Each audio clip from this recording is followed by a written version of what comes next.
इस पॉडकास्ट के माध्यम से सुनाई गई कहानियां अनुभवों की वास्तविकता का दावा नहीं करती हैं। पॉडकास्ट का उद्देश्य किसी भी प्रकार का अंधविश्वास फैलाना या अंधविश्वास को बढ़ाना नहीं है। किसी भी धर्म या संप्रदाय को ठेस पहुंचाना नहीं है। कहानियों का उद्देश्य केवल और केवल मनोरंजन है। अब अपने कानों में हेडफोन लगा लीजिए और मजा लीजिए आज की कहानी का, क्योंकि कहानियों का जो मजा सुनने में है वो देखने में नहीं।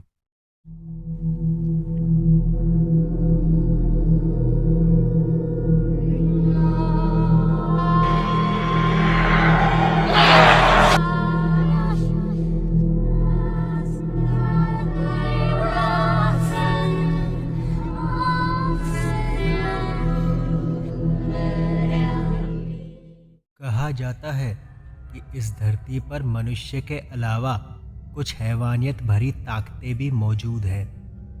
विज्ञान भले ही ऐसी ताकतों को नकारता चला आ रहा हो, लेकिन आज तक विज्ञान भी इनको समझ नहीं पाया है। कुछ रहस्य आज तक सभी के लिए अनसुलझे हैं, जैसे कि छलावा। आज तक ना ही इंसान इसे समझ पाया है, ना ही जान पाया है। मेरे एक दोस्त के साथ ऐसा ही एक हादसा हुआ था। वो कभी भूत प्रेत इन सब में नहीं मानता था। उस दिन तारीख थी 31 दिसंबर, यानी नया साल आने वाला था। शाम का समय था और सूरज डूबने ही वाला था। अंधेरे की चादर हल्के हल्के आसमान में फैलती जा रही थी और चांद की परछाई भी आसमान में फैलती जा रही थी। लेकिन पीयूष के दिमाग में कुछ और ही चल रहा था। वो आज एक और खतरनाक चीज को अंजाम देने के लिए शहर के बाहर के उस भूतिया गांव में जाने वाला था। उस गांव के बारे में कहा जाता था कि उस गांव में भूत प्रेतों का वास है, इसलिए जो भी उस गांव में जाता था वो उन भूत प्रेतों के छलावे में फंस जाता था। इसलिए ही आसपास के गांव तो क्या, शहर के लोग भी उस गांव की तरफ रात में जाने से डरते थे। वो गांव सुनसान ही रहता था। उस गांव में कोई रहता नहीं था।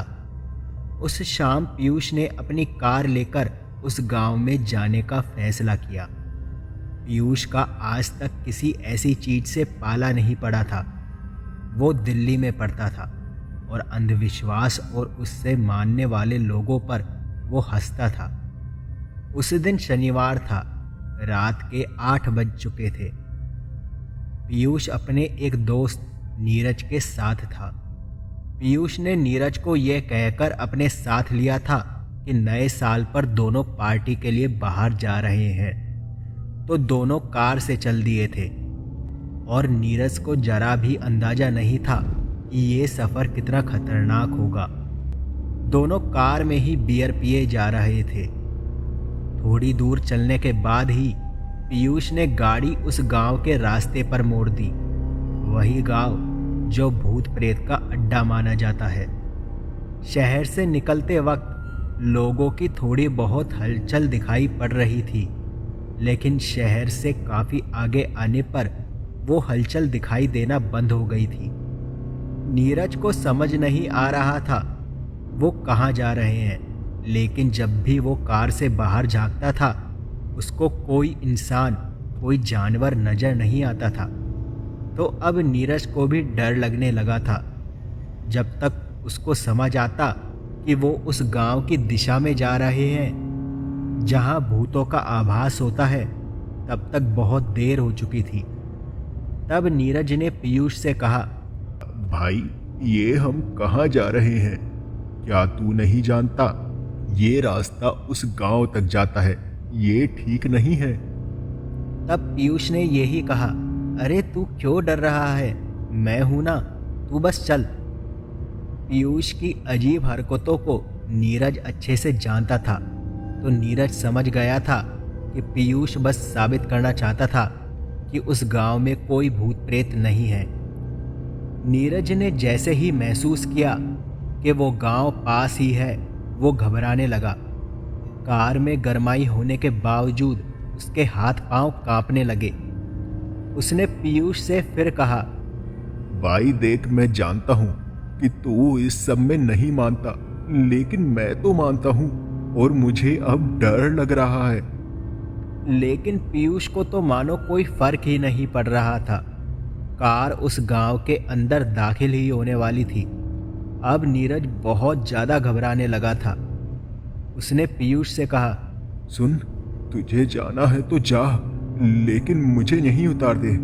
चाहे तो मैं यहाँ से चलकर वापस चला जाऊंगा, पर बस मुझे यहीं उतार दे। मेरी बात को समझ यार। इतना सब कुछ होने के बाद भी पीयूष नहीं मान रहा था और आखिरकार वो गांव के अंदर दाखिल हो गए। वो गांव बेहद सुनसान था। ऐसा लग रहा था जैसे वो कोई गांव न होकर कोई शमशान हो। पीयूष ने कुछ देर जाकर एक जगह कार रोक दी। वो जगह शायद गांव के बीचों बीच थी। तभी उन दोनों के कान एक आवाज को सुनकर खड़े हो गए। वो किसी जानवर की आवाज थी, लेकिन कार के सामने कोई नजर नहीं आ रहा था। कुछ देर बाद ही एक बकरी चलते हुए कार के सामने आ गई। उस बकरी को देखकर नीरज के रोंगटे खड़े हो गए, लेकिन पीयूष उस बकरी को देखे जा रहा था। उस बकरी की आंखें गाड़ी की हेडलाइट की रोशनी में चमक रही थी। कुछ देर में ही वो बकरी आगे निकल गई। इतनी सी बात से ही नीरज के शरीर में सनसनाहट दौड़ गई। वो कार में ही बैठा रहा, जबकि पीयूष कार से बाहर निकल गया। पीयूष ने नीरज से कहा, अबे बस बकरी ही तो है, इतना क्यों डर रहा है? नीरज ने घबराते हुए कहा, नहीं, वो बकरी नहीं थी, कुछ और ही था। यहाँ की चीजें वो नहीं होती जो वो दिखाई देती हैं, वो कुछ और ही होती हैं। यहाँ की चीजें अपनी आंखों में भ्रम पैदा करती हैं। हाँ, जब तक हम उनकी आंखों में नहीं देखते, न तब तक वो हमें कुछ कर सकती हैं, ना हम पे कोई फर्क पड़ता है। लेकिन मैंने उस बकरी की आंखों में देख लिया है। पीयूष, पीयूष प्लीज मेरी बात मान, यहाँ से चल भाई। पीयूष ने नीरज का मजाक उड़ाते हुए कहा, अबे ये भूत आंख वाँख कुछ नहीं होता, चल बाहर आ जा। पर नीरज वहीं बैठा रहा। इसके बाद पीयूष कार से बस जरा सी दूर आगे की तरफ बढ़ा और सामने देखने लगा और लंबी सी सांस ली। उसने आसमान की तरफ देखा। बादल चांद को घेरने लगे थे। जो थोड़ी बहुत चांद की रोशनी आ रही थी वो भी कम होने लगी थी। तभी पीयूष को अपने पीछे किसी के होने का एहसास हुआ। उसने पीछे मुड़कर देखा तो वहाँ कोई नहीं था। वहाँ तो किसी भी इंसान का कोई नामो निशान नहीं था। ये देखकर पीयूष ने नीरज को आवाज़ दी, लेकिन कोई जवाब नहीं आया। पीयूष ने फिर कहा, अबे डरना बंद कर और बाहर आ जा, देख कितनी ठंडी हवा है बाहर। तब पीयूष ने झुककर कार के अंदर देखा, पर नीरज वहाँ नहीं था। तब पीयूष ने थोड़ा हंसकर कहा, अबे मैं ऐसे डरने वाला नहीं हूँ, चल सामने आ जा, कहाँ छिपा है तू? पर कोई जवाब नहीं मिला। तभी पीयूष ने महसूस किया कि अचानक से ठंड थोड़ी बढ़ गई है। उसने गाड़ी के सभी दरवाजे खोलकर देखा, लेकिन नीरज कहीं नहीं था। उसने कार के नीचे ऊपर सब जगह देखा, पर नीरज कहीं नहीं था। ये बात पीयूष को भी अजीब लगी, क्योंकि इतनी जल्दी कार से निकलकर कहीं छिपना मुमकिन नहीं था। और पीयूष जानता था कि नीरज डरपोक है।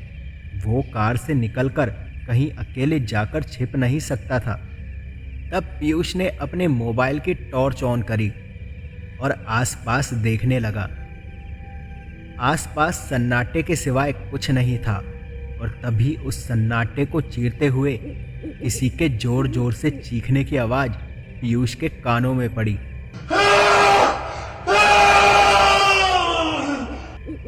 एक पल के लिए पीयूष का शरीर कांप उठा। एक अजीब सी सनसनाहट उसके शरीर में दौड़ गई। वो खुद को समझा रहा था कि ऐसा कुछ भी नहीं है, पर उसको लगने लगा था कि कुछ बहुत बुरा हो गया है और बहुत बुरा होने वाला है। वो उस आवाज़ को अच्छी तरह से जानता था। वो आवाज़ उसके दोस्त नीरज की थी। उस आवाज़ को सुनकर पीयूष इतना तो समझ चुका था कि वो आवाज़ झूठ मूठ की नहीं है। उस आवाज़ में दर्द था, डर था और मौत का एहसास भी था। पीयूष ने अपने आसपास बार बार नीरज को ढूंढने की कोशिश की और तभी उसकी नज़र पास के एक खंडहर बावड़ी की तरफ गई। पीयूष को लगने लगा कि हो न हो वो आवाज़ उस बावड़ी में से ही आई है। वो बावड़ी बिल्कुल वीरान थी, आसपास बस पत्थरों के टुकड़े पड़े हुए थे। पीयूष जल्दी जल्दी उस बावड़ी के पास जाने लगा, मगर तभी उसके जूते को चीरते हुए कोई नुकीली सी चीज उसके पाँव में घुस गई। जब पीयूष ने अपने पाँव की तरफ देखा तो उसने देखा कि उसका पाँव किसी नुकीली चीज पर नहीं बल्कि एक कटे हुए इंसानी हाथ के कंकाल पर पड़ा है। पीयूष ने जल्दी से पैर में घुसा हुआ वो हड्डी का टुकड़ा निकालकर बाहर फेंक दिया। आज तक उसने कभी भूत प्रेत की बातों पर विश्वास नहीं किया था, पर आज पहली बार उसको भी डर लगने लगा था। वो किसी तरह उस बावड़ी के पास पहुंच गया और बावड़ी के अंदर और आसपास टॉर्च की रोशनी को मारते हुए नीरज को ढूंढने लगा, पर बावड़ी के अंदर कुछ नहीं था, सब वीरान और सूखा हुआ था। तभी उसे एक अजीब सी आवाज़ सुनाई दी, जैसे कोई दम घुटकर मर रहा हो। पीयूष ने टॉर्च की रोशनी सामने घुमाई और सामने देखा तो उसको उसका दोस्त नीरज दिखाई पड़ा, जो बरगद के पेड़ से फांसी पर लटका हुआ था और वो अपने आप को छुड़ाने की कोशिश कर रहा था। पीयूष भागकर नीरज की तरफ इस उम्मीद में गया, क्या पता उसका दोस्त जिंदा हो और उसकी सांसें चल रही हो। पर नीरज के पास पहुंचकर पीयूष ने देखा कि उसके दोस्त का शरीर एकदम अकड़ा हुआ था, पाँव मुड़ चुके थे और आंखें बाहर आ चुकी थी और अब कोई हलचल उसके शरीर में नहीं थी, वो मर चुका था। पीयूष नीरज के शरीर को पकड़कर रोने लगा, उससे माफ़ी मांगने लगा। तभी पीयूष को नीरज की आवाज़ सुनाई दी। पीयूष ने पीछे पलट कर देखा तो उसके तो होश ही उड़ गए। उसने पाया कि उसका दोस्त तो गाड़ी के बिल्कुल पास खड़ा था। पीयूष ने फिर अपने हाथों की तरफ देखा तो उसने पाया कि वो किसी लाश को नहीं बल्कि बरगद के पेड़ की लटकती हुई एक शाखा को पकड़े हुए था। ये सब देखकर पीयूष का दिमाग चकरा गया।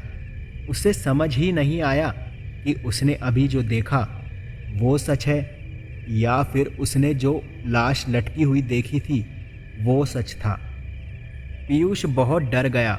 वो उस जगह से भागने ही वाला था कि तभी उसको पीछे से आवाज आई, तुमने यहाँ इस जगह पर आकर अच्छा नहीं किया। पीयूष भागकर गाड़ी की तरफ ही बढ़ रहा था, पर फिर से वो रुक गया, क्योंकि जिसे वो अपना दोस्त समझकर उसकी ओर बढ़ रहा था, उसका चेहरा अब गलने लगा था।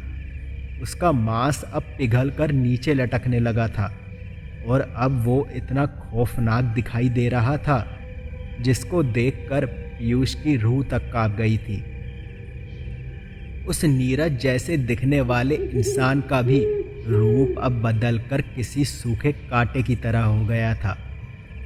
पीयूष को तो समझ ही नहीं आ रहा था कि वो क्या करे, जाए तो किस तरफ जाए। और तभी वो नीरज जैसा दिखने वाला इंसान पिघलते पिघलते गायब हो गया, किसी धुएं की तरह हवा में घुल गया। पीयूष की धड़कनें काफ़ी तेज चल रही थी। उसे आए हुए बस कुछ ही वक्त हुआ था और उस जगह ने पीयूष के साथ एक खौफनाक खेल खेलना शुरू कर दिया था। उस जगह का सन्नाटा ही उस जगह के खौफनाक डर को बयां करने के लिए काफ़ी था। उस खौफनाक इंसान के शरीर को हवा में घुल जाते ही पीयूष ने अपने कदम कार की तरफ बढ़ाए। एक बार फिर से उस सन्नाटे को चीरते हुए एक भयानक हंसी की आवाज़ गूंजने लगी, मानो वो जगह ही उसे डरते हुए देख उसका घमंड टूटता देख और उसकी हालत देख उस पर हंस रही हो।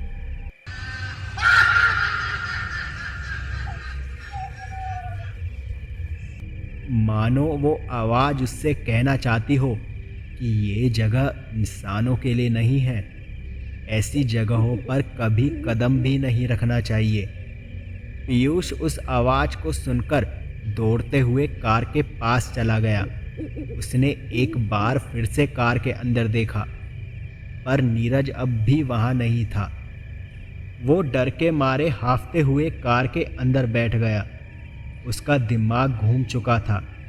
एक मन कह रहा था कि वो यहाँ से तुरंत चला जाए, तो दूसरा मन उसे समझा रहा था कि तेरी वजह से ही नीरज यहाँ आया था, तो उसे ऐसे अकेले इस जगह छोड़कर मत जा। उसे ढूंढना और बचाना अब तेरी जिम्मेदारी है। मगर अब की बार पीयूष को जो कुछ भी दिखाई देने वाला था वो उसे अंदर तक झंझोड़ देने वाला था। वो नीरज के बारे में अभी सोच ही रहा था कि तभी उसको बाहर से पायल की आवाज़ सुनाई देने लगी। वो आवाज़ बढ़ते बढ़ते अचानक से आनी बंद हो गई। पीयूष एकदम शांत होकर अपने दाएं बाएं देख रहा था। उस आहट को सुनने की कोशिश कर रहा था। तभी एक धड़ाम की आवाज़ से उसका दिल रुक सा गया था। कोई भारी सी चीज़ उसकी गाड़ी के ऊपर ही आ गिरी थी। उसने अपने सर को गाड़ी के अंदर ही नीचे करके छिपा लिया था।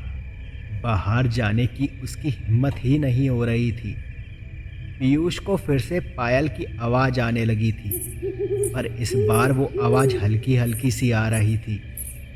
पीयूष ये तो जान चुका था कि ये भी कोई छलावा है, और तभी उसे फिर से अपने दोस्त की आवाज़ सुनाई पड़ी।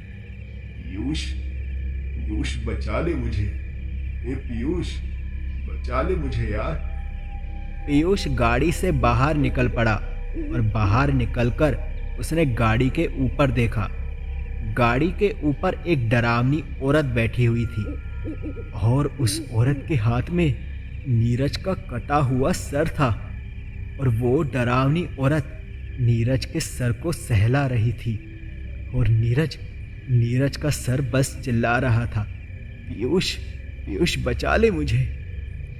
पीयूष का शरीर पूरा पसीने से तरबतर हो चुका था। उसे अब समझ नहीं आ रहा था कि अब और क्या देखना बाकी है।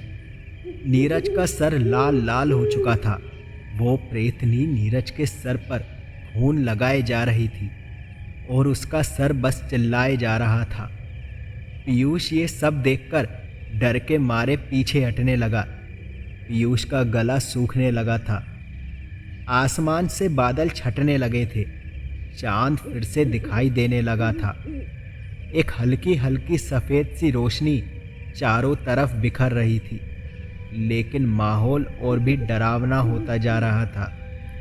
पीयूष ने आज तक ऐसी बुरी ताकतों का सामना नहीं किया था और ना ही कुछ भी इनके बारे में जानने की कोशिश की थी, तो उसको बिल्कुल भी पता नहीं था कि ऐसी ताकतों का सामना कैसे किया जाता है।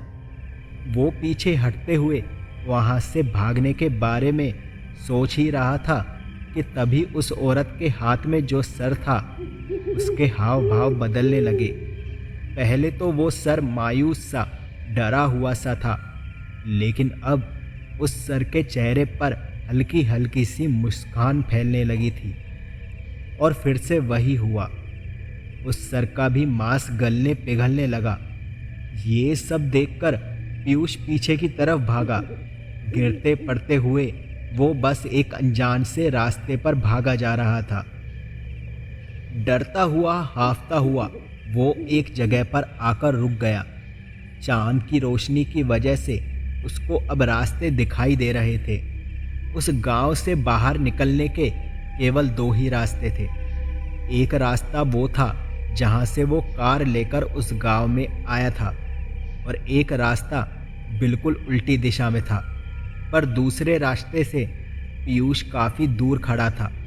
और ऐसी खौफनाक ताकतों के बीच उस रास्ते पर जाना पीयूष को सही नहीं लगा, और ना ही अब उसमें ज़्यादा ताकत बची थी कि वो ज़्यादा देर तक भाग सके। वो रास्ता भी काफ़ी सुनसान था। तभी उसको पीछे से दूर कहीं अपने दोस्त की चीख सुनाई दी, और फिर एक बार उसको अपने दोस्त का ख्याल आया। वो इतना डरा हुआ था कि अपने दोस्त के बारे में भूल ही गया था। उसका मन उसको अंदर ही अंदर से खाए जा रहा था। आखिरकार नीरज उसका दोस्त है और इस वक्त वो ना जाने किस हाल में होगा। मैं उसे अकेला कैसे छोड़ सकता हूँ? वो चाहकर भी अपने कदम आगे नहीं बढ़ा पा रहा था और उसे अपने दोस्त की फिक्र सताने लगी थी। एक बार फिर से वो अपने दोस्त के लिए हिम्मत करके पीछे चला गया और एक बार फिर से वो उस बावड़ी वाले गांव के लिए चल दिया था। लेकिन उसको पता नहीं था कि यही उसकी सबसे बड़ी भूल हो सकती थी। अपने दोस्त की तलाश में पीयूष एक बार फिर उस बावड़ी के करीब पहुंच गया था। वहीं से कुछ दूरी पर उसकी कार खड़ी थी। अब उसकी कार के पास कोई नहीं था। वैसा ही माहौल फिर से था, एकदम शांत, और सब तरफ सन्नाटा पसरा हुआ था, जैसे कोई तूफान आने वाला है। पीयूष को भले ही पता नहीं था कि ये जगह एक छलावा है, लेकिन एक बात वो समझ चुका था कि उसको किसी भी तरह उसके दोस्त की पहचान करनी है। अब तक उसने जिस जिस चीज़ को भी देखा था वो बस भ्रम थी। वहाँ की बुरी ताकतें उसे अपने जाल में फांसने के लिए कुछ भी कर सकती हैं। उसे बस अपने डर पर काबू करना है और अपने दिमाग पर भरोसा करना है।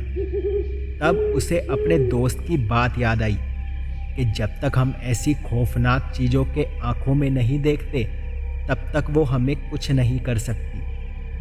पीयूष ने हिम्मत करके अपने डर को काबू किया और अपने मोबाइल की टॉर्च को ऑन करके उस बावड़ी के अंदर देखा और 2-4 बार नीरज को आवाज़ भी लगाई, लेकिन नीरज का कोई जवाब नहीं आया। उसकी नज़र एक बार फिर उसी बरगद के पेड़ की तरफ गई, लेकिन अगले ही पल उसने अपनी नज़र उस पेड़ से हटा ली। उस पेड़ से नीचे लटकती हुई झूलती हुई जड़ें मुर्दों की तरह लग रही थी। पीयूष हिम्मत करके अपनी गाड़ी की तरफ बढ़ा कि तभी उसे पीछे से एक आवाज़ आई। वो आवाज़ बहुत ही शांत थी। पीयूष ने पीछे मुड़कर देखा तो पाया कि थोड़ी ही दूर पर उसका दोस्त नीरज खड़ा था, एकदम शांत और एकदम मायूस। पीयूष को थोड़ा अजीब तो लगा, क्योंकि जो इंसान इतना डरा हुआ और खौफ में था वो अब इतना सब कुछ होने के बावजूद इतना शांत कैसे हो सकता है। पीयूष को वो आवाज़ फिर से सुनाई दी। पीयूष, तेरे पास बस थोड़ा सा वक्त है। चांद बादलों से गिरने से पहले तू यहाँ से चला जा। यहाँ बहुत बुरी ताकतें हैं जिनका तू सामना नहीं कर सकता। पीयूष अपने दोस्त नीरज की तरफ बढ़ने ही वाला था कि उसने फिर से कहा, नहीं, आगे मत बढ़। मैं अब जिंदा नहीं हूँ, मैं तो कब का मर चुका हूँ। ये भले ही तुझे झूठ लग रहा हो, पर ये सच है। चला जा यहाँ से, इस गांव से बाहर निकल जा। वो खौफनाक ताकतें तुझे देख रही हैं। वो तुम्हारे ऊपर हमला करने की ताक में छिपकर बैठी है, चांद के छिपने का इंतजार कर रही है। अब भी वक्त है, चला जा यहाँ से, चला जा पीयूष। और ऐसा बोलते हुए ही नीरज की आत्मा हवा में घुलती सी चली गई। पीयूष अंदर से टूट चुका था।